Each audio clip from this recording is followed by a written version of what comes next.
Васіль Быкаў, Сотнікаў. Частка першая.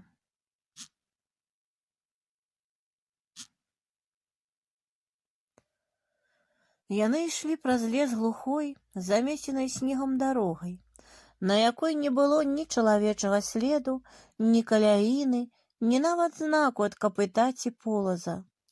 Тут, мусіць, і ўлетку нечаста ездзілі, а цяпер пасля доўгіх лютаўскіх мяцеліц дык і ўсё зараўняла снегам, і каб не лес, елкі ўперамешку з хмызам, які няроўна расступаўся па абодва бакі, пакідаючы ўсярэдзіне вузкую белую крывуліну. Дык было б і не здагадацца, што тут дарога. І ўсё ж яны не памыліліся. Углядаючыся праз голы, затуманены прыцемкамі хмызняк, рыбак усё больш пазнаваў гэту пуцявіну, якую ён памятаў яшчэ з восені, калі пад нагамі плюхалі лужыны, а ў лесе густа церушыў лістапад, і восеньскі вецер ім жыў наўкола нудным сцюдзёным дажджом. Тады іх чалавек 5 з групы Смалякова неяк пад вечар таксама прабіралася па гэтай дарозе на хутар. І таксама, каб раздабыць харчу, ды і яшчэ адпачыць і пасушыцца ў цяпле. Вунь якраз і знаёмы равок, які доўгім хрутабокім языком выцягнуўся да самай дарогі, і тая, ухінаючыся ад яго, брала ўлева, у хмыззё, і неўзабаве знікала ў алешніку, праглынутая змрокам. Тут яны сядзелі тады ўтрох і курылі, чакаючы, пакуль двое, што пайшлі на хутар, не пададуць сігнал ісці следам. Цяпер, аднак, у равок было не ўлезці. З берага звісала намурованая мяцеліцай стрэхавая застрэха, голыя дрэўцы на схіле з суччам патанулі ў снезе. Над вяршаллем хвой угары лёгка слізгаў вышчаблены маладзічок месяца, які амаль не свяціў, толькі ледзь бліскаў у імглістым зянні, аздабляючы змрочнае без зор неба. Але з ім было неяк весялей, нібы хтось жывы рупна праводзіў іх у гэтай дарозе. У лесе ж наўдаль было змрачнавата, няпэўна ад цьмянай мешаніны ельніку, нейкіх плямаў, галля. Аднак паблізу на белай чыстай белі снегу няблага угадвалася дарога. Тое, што яна аказалася зусім без следу, па цаліку, хоць і давала працы нагам, але засцерагала ад нечаканасцяў. Наўрад ці хто будзе пільнаваць іх тут у гэтай глушэчай марознай начы. Тым не менш, рыбак усё ж асцярожнічаў, асабліва пасля няўдалага заходу ў гліняны, дзе яны, пэўна, трапілі па рукі немцаў, калі б не адзін дзядзька, сустрэты імі з дровамі. Дзядзька, дзякуй яму, папярэдзіў, што пад вечар у вёску наехала немцаў, і яны павярнулі ў лес да гэтага хутара. Зрэшты, выпадковай сутычкі рыбак не асабліва і баяўся. Тым болей у лесе ці нават у полі у іх была зброя. Праўда, трохі малавата назбіралася патронаў, ды і то няблага. Тыя, што асталіся на гнілым балоце, аддалі ім усе лішкі са сваіх таксама болей чым небагатых запасаў. Цяпер, не лічачы 5 штук у вінтоўцы, рыбак меў яшчэ 3 абоймы ў кішэнях кажушка. Столькі ж было ў Сотнікава. Шкада, не знайшлося ніводнай гранаты, але і то не бяда, пад ранак яны ўжо будуць у лагеры. Прынамсі, павінны быць. Праўда, рыбак адчуваў, што яны трохі бавіліся. Ісці трэба было б шпарчэй, снег быў не дужа глыбокі, месцамі добра спрасаваны завеяй, але падводзіў напарнік. Увесь час, пакуль яны ішлі лесам, за спіной рыбака чуўся прыглужаны прастудны кашаль, які гучаў часам бліжэй, часам далей, а цяпер вось дык і зусім прыціх нешта. Каторы ўжо раз рыбак азірнуўся і збавіў кроку. Сотнікаў ледзь прыкметна варушыўся ззаду ў лясным сутонні. Рыбак не гукнуў яго і не падагнаў, толькі працінаючы ў душы нецярпення, хвілін 5 глядзеў, як той прыстала шкандыбае па снезе у сваіх тоўстых стаптаных бурках. Да таго ж ён нешта незнаёма і нязвыкла сутуліўся, апусціўшы голаў у глыбока насунутай з апушчанымі краямі пілотцы. І калі падышоў, стала чуваць яго разгарачанае, труднае дыханне, з якім той не мог саўладаць, нават спыніўшыся. Ну як, цярпіма? Так, няпэўна махнуў рукой Сотнікаў і ямчэй закінуў за плячо вінтоўку. Далёка яшчэ? Перш чым адказаць, рыбак памарудзіў, паўзіраўся ў перахлябістую, захінутую караткаваты шынеляк постаць напарніка. Ён ужо ведаў, што той праўды не скажа, хоць і знямог, але будзе аднеквацца, маўляў, абыдзецца, каб не прыняць чужой дапамогі ці што. Чаго іншага, а ўпартасці ў гэтага Сотнікава было на траіх. Ён і на гэта заданне трапіў, мабыць, свае ўпартасці, хворы, а не схацеў прызнацца ў тым камандзіру, калі той падбіраў рыбаку напарніка. Перад тым былі выкліканы двое, Глушчанка і ўдавец, але Глушчанка толькі разабраў кулямёт, узяўся чысціць, а ўдавец адгаварыўся тым, што надта намачыў ногі, хадзіў па ваду і праваліўся ў твань на балоце. Тады камандзір клікнуў Сотнікава, і той моўчкі пачаў збірацца, нібы ў яго не знайшлося ніякай прычыны астацца разам з усімі.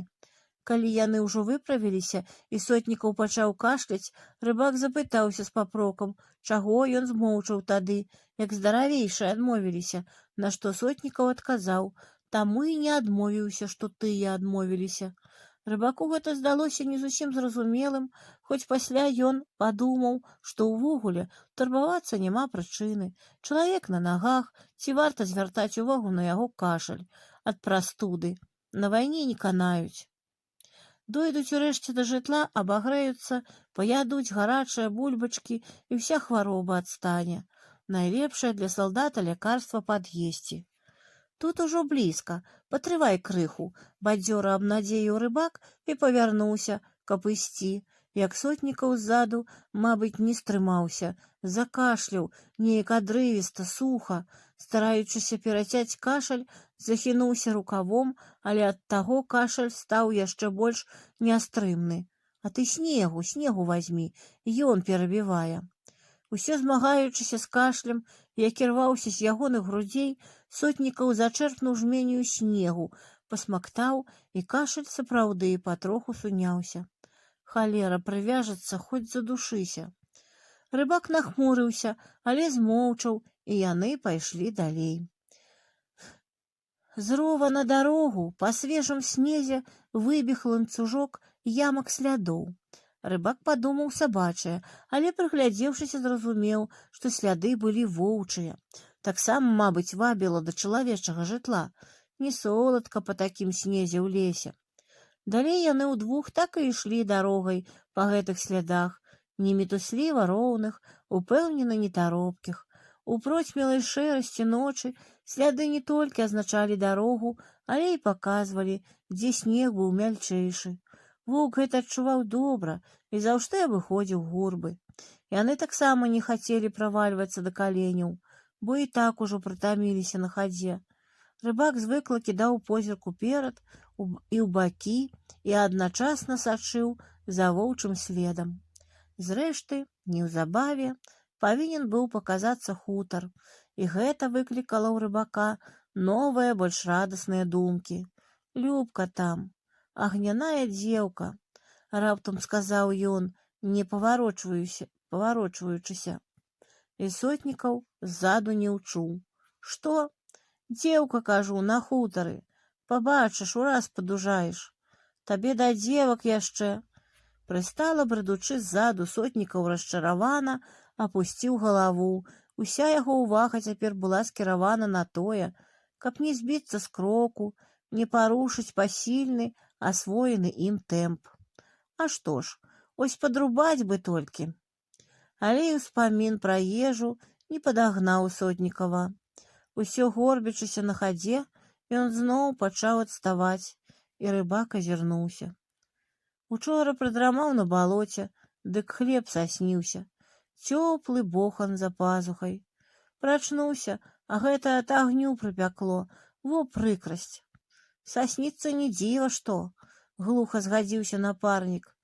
Тыдзень на параным жыце. Ды і параная ўжо выйшла. Учора Гронскі паследні раздаў, сказаў рыбак і змоўк. Усё, што сапраўды турбавала яго, ён перажываў моўчкі. Да таго ж наперадзе канчаўся лес. Дарога выбаўлялася праз хмызняк у поле. Ззаду ў зімовай шэрасці шырокай сцяной чарнеўся ельнік. Далей, збоч ад дарогі, гушчаўся расцяроб, замёрзлае балотца з альховымі купінамі, за якім дарога паварочвала ўлева на пагорачак. І вось-вось павінна была выглянуць дзіравая страха пунькі, а там за плотам і дамоўка з падворкам, хлявамі і задраным асверам над студняй. Калі асвер тырчыць канцом угару, то ўсё добра, можна заходзіць, а калі апушчаны круком у калодзежны зруб, значыць, паварочвай назад у доме чужыя. Так, прынамсі, некалі дамаўляліся з дзядзькам Восіпам. Праўда, тое было даўно, восенню.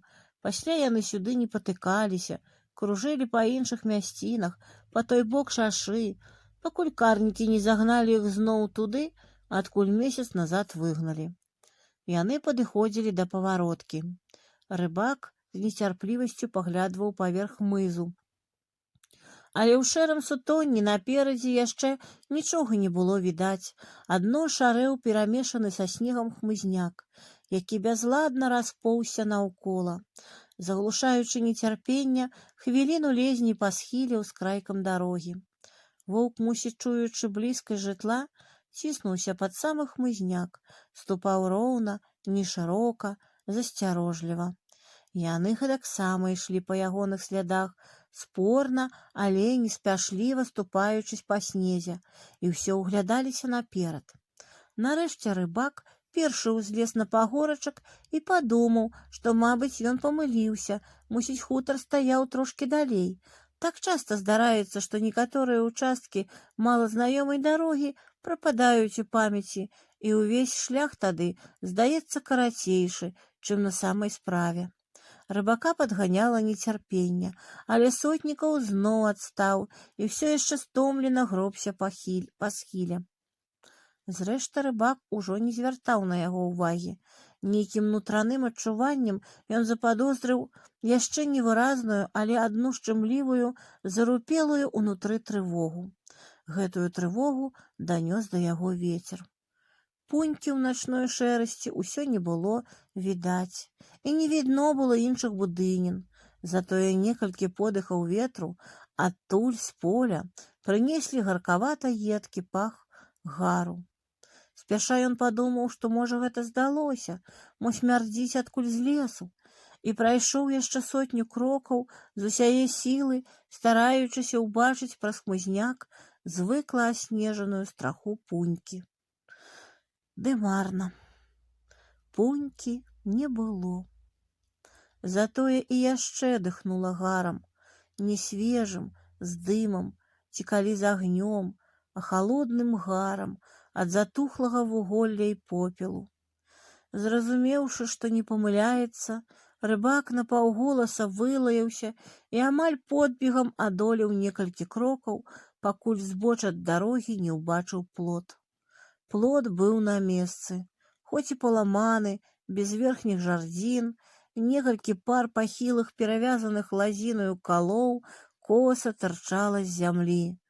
Тут за бульбянішчам стаяла некалі тая самая пунька, а цяпер быў толькі бялюткі снегавы пагорак, з-пад якога месцамі вытыркалася, бугрылася нешта чорнае, недагарэлыя галавешкі ці што.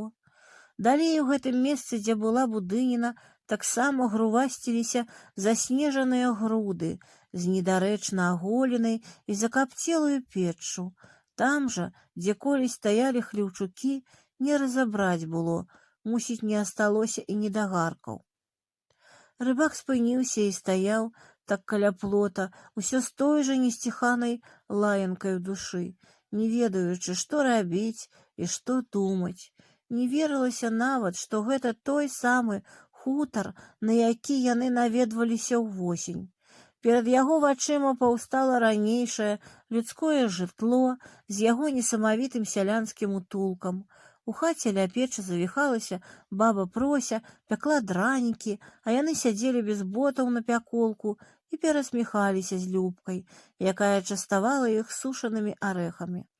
Арэхі тыя, як дарэчы, і сама Любка асабліва прыйшліся даспадобы Булахаву, гаваркому байцу з пагранічнікаў. Некалькі чалавек з іх далучыліся перад гэтым да атрада. Цяпер ужо з пагранічнікаў не асталося ніводнага. Ён нават не ведаў, калі знік Булахаў. Ён толькі спадзяваўся на кароткі прытулак у гэту сцюдзёную ноч і хацеў пад'есці. Але іх апярэдзілі на тыдзень, не болей. Ён гэта вызначыў пэўна. Тым часам ззаду падышоў Сотнікаў, які таксама разумеў усё і ад такой навіны апанурыўся, мабыць, не менш за таварыша. Не прамовіўшы ні слова, ён моўчкі спыніўся і глядзеў на заснежаныя рэшткі былой хутарской сядзібы. Рыбак пералез цераз жэрдку і прайшоў па двары да печы, якая сіратліва адна на ўсім хутары тырчала з груды, трымаючы на каптуры свяжуткую гурбу снегу. Дзіўна і нязвыкла было бачыць на ёй гэты снег, які шчыльным пластом ляжаў і на пяколку, і нават замуроўваў закапцелы чалеснік. Коміна ў печы не было, мусіць, абваліўся ў часе пажару, і цяпер разам з галавешкамі нязладнай кучай грувасціўся пад снегам. «Сволачы!» — вылаяўся рыбак. За ім на чысты снег падворка выйшаў Сотнікаў, самотна пастаяў крыху і адышоўся да студні. Калодзеж, здаецца, тут быў адзіным, што збераглося ад пажару. Цэлы быў журавель, высока задраны вочап, якога ціха пагодваўся на ветры.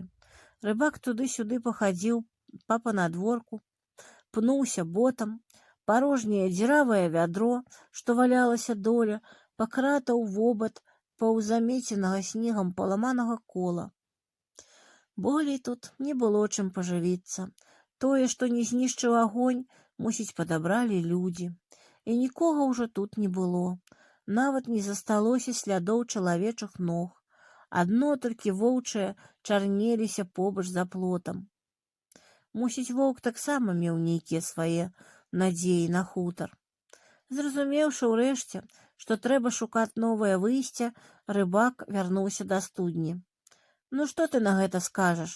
— выдаў нехта. «Ведама, пры лесе». Сіпата азваўся ля студні Сотнікаў і, зябка адхінаючыся ад ветру, бокам прысланіўся да зруба. У ягоных грудзях штось ціхенька рыпела, як у сапсутым гармоніку. Рыбак, памаўчаўшы, запусціў руку ў кішэню шыняля і там пад патронамі і рознай драбязой набраў жменю паранага жыта, рэшту таго, што асталося з яго сённяшняй харчовай нормы. «Хочаш?» Без асаблівай гатоўнасці Сотнікаў працяг руку, у якую рыбак адсыпаў свае жмені. Абодва моўчкі пажавалі сцюдзёнай паранкі. «Падрубалі, называецца». Рыбак зразумеў, што пачынала ўсур'ёз не шэнціць. Другая гэта няўдача злосцю і раздражненнем азвалася ў яго пачуццях. І не так важна было, што самі асталіся галодныя, болей прыгнятаў успамін пра тых на балоце, што гібелі цераз сцюжы і чакалі іх з якім-небудзь харчам. За тыдзень баёў і беганіны ў лясах людзі надта прыбіліся, згаладнелі, з'явіліся параненыя, траіх няслі з сабой на насілках, а тут карнікі абклалі так, што нідзе не праткнуцца, толькі вось гэты краёчак балота і аставаўся яшчэ не закрыты. Але сюды далёка не сунешся, праз 3 кіламетры мястэчка з гарнізонам, патрулі на дарогах, паліцыя, і да таго ж бязлесся, туды ім дарогі няма. Дажаваўшы ўсё са жмені, рыбак азірнуў напарніка. Ну як ты? Калі надта кепска, топай назад. Я, можа, куды ў вёску падскочу. Адзін? Адзін, а што? Не вяртацца ж з пустымі рукамі. Сотнікаў помаўчаў, нястрымна скалануўся ад сцюжы, на месцы пачаў прабіраць мароз. Яму было холадна, усё нутро сцялася ў ледзяной знямозе. Каб захаваць рэшткі цяпла, ён глыбей насунуў на вушы пілотку і шчыльней захінуўся ў шынелак. Што ты шапкі якой не дастаў? Хіба сагрэе гэта аблавушка, з папрокам сказаў рыбак. Шапкі ж не растуць у лесе. Затое ў вёсцы ў кожнага мужика шапка. Сотнікаў адказаў не адразу. Што ж, з мужика здзіраць? Абавязкова здзіраць? Можна і яшчэ як. Ладно, пайшлі, абарваў размову Сотнікаў. Яны рушылі ад студні і праз праломіну ў плоце выйшлі ў поле. Сотнікаў раз сутуліўся, глыбей уцягнуў каўнер маленькую пілотцы галаву. На хадзе ўжо рыбак выдзер аднекуль з-за пазухі замусолены вафельны ручнічок і павярнуўся да Сотнікава. На, абматай шыю, цяплей будзе. Ды ладна. На, ён, знаеш, як шалік грэе. Настойваў рыбак, трымаючы ў выцягнуты ручнічок, канцы якога адразу заматляў вецер. Сотнікаў прыпыніўся, заціснуў між каленяў вінтоўку і змёрзлымі нягнуткімі пальцамі тоўста і нязграбна абкруціў прастужаную шыю. Во, і харашо. Давай рванём озярышча. Тут недалёка, вярсты 2. Што-небудзь расстараемся? Не можа быць.